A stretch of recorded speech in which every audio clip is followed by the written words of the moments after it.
ideal, of course. I'm a strong advocate in my writings and in my teaching that trainees should have this experience with MDMA and psilocybin if they're going to be using them in the United States. And I would advocate for that under approval in all the governments represented by those of you in this room. I believe you can't navigate the type of state of consciousness that psychedelics afford without having had at least a couple experiences yourself. And we will talk about traditions in this field of places like in the Czech Republic back in the 50s, where upwards of 30 sessions of self-experience were required as part of the training at places such as Charles University, and less than that back in the United States, where I'm from, of at least half a dozen to a dozen experiences of one's own with the medicine that one will be using as a therapist. Why is this so important? You'll hear about it from 4 different points of view.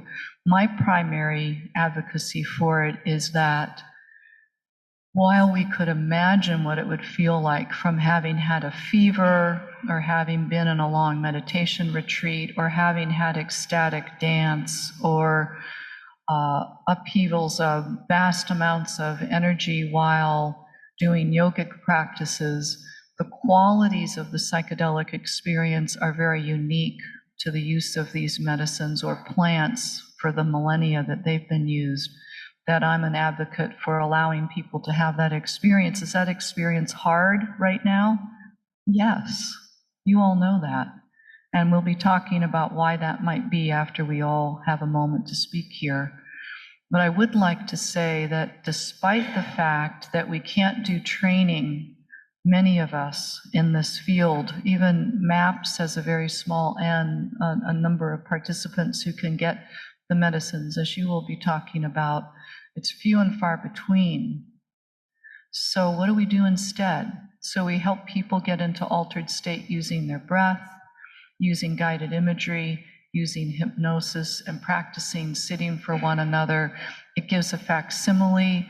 It's a simulation of the experience. And for 50, 60 years, legally, that's all we've been able to do.